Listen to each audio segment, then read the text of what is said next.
Congratulations on purchasing a Position Me Pilates mat. Please welcome Sally. She's going to take us through the user guide with you today, helping you to let you see the benefits the prints will have on so many of the different exercises you're going to do.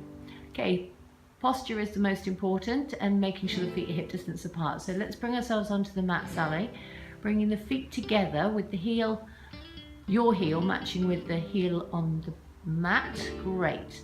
Okay, bring the balls of the feet out to a 45-degree angle and then bring the heel of the foot back under the knees. Now this should be your perfect hip distance apart position. You'll be using this throughout your Pilates exercises, but also if you adopt it in your everyday life, it's going to really help the stability of your hips. Okay, Sally's going to mark the prints now on the mat with her pen. You can use a water-based pen, obviously, but that might come off, so you'd be much better if you use a permanent marker. Okay, now Sally's come down onto her knees. From here, we're going to obviously mark the knee prints on the mat to make sure that we always come back into the right position. So Sally, if you mark those prints, doesn't matter if you're up on the ball of the foot or if you've got your feet flat, the knee should have come down in the same position. Great. Okay, from here we now need to bring the hands onto the mat. Okay, just rock your shoulders forward a fraction. I don't need to move you, that's perfect. Okay, from there, Sally would now mark the prints around the hands. Great. Now the benefit here is you're looking to make sure that your knees, feet and hands come back to the mat in the same position, whatever the exercise you're doing. Right, we'll show you a couple of exercises. First of all, the down dog.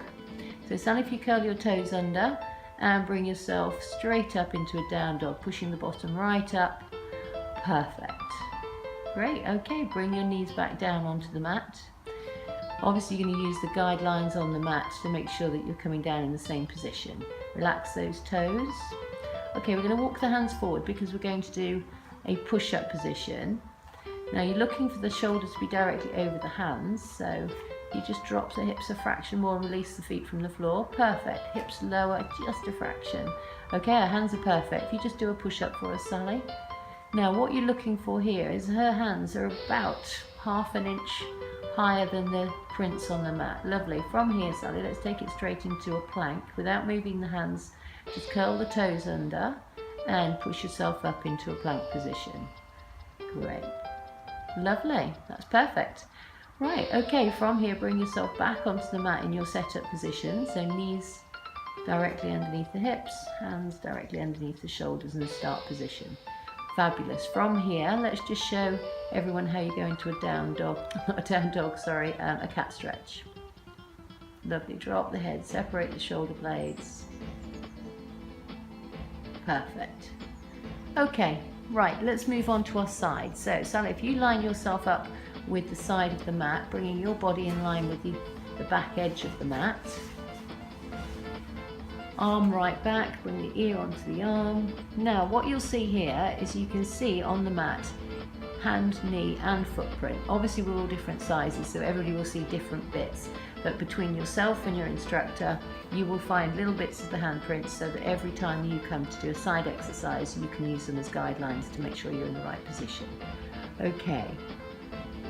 What we're going to do is show you how you would move the legs and use the prints if you were doing an exercise with the legs in a 45-degree angle. So keeping the hips where they are, Sally, bring the legs forward.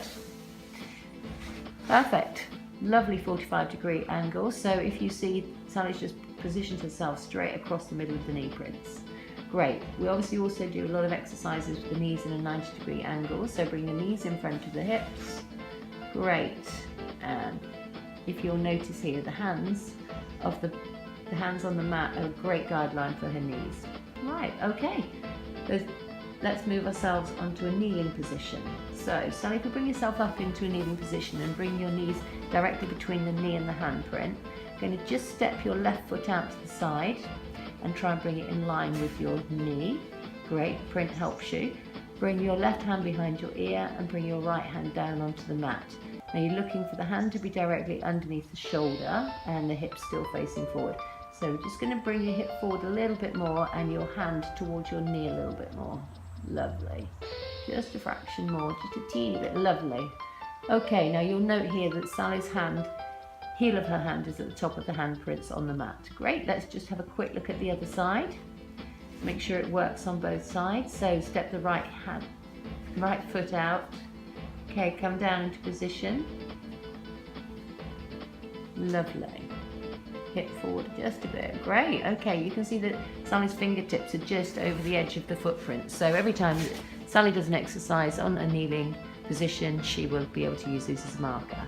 Okay, let's bring ourselves onto our bottom. Thank you, Sally. Lovely. We're going to bring the bottom between the hand and the knee prints on the mat. The reason for this is we were trying to make sure that we stay on the mat throughout the whole exercise. So if we position ourselves central to start with, we're unlikely to come off our mat. Obviously with the extra 20 centimeters, that's a real benefit. What you'll notice is we're using the footprints to make sure that our feet are hip distance apart. Now we're looking for a 45 degree angle, so I'm going to need to bring Sally's feet back towards the bottom. Great, just a tad more. Lovely. So that's a perfect position. She's got a lovely lengthened spine, sitting tall. We're going to come down into a roll up, all the way down to the floor.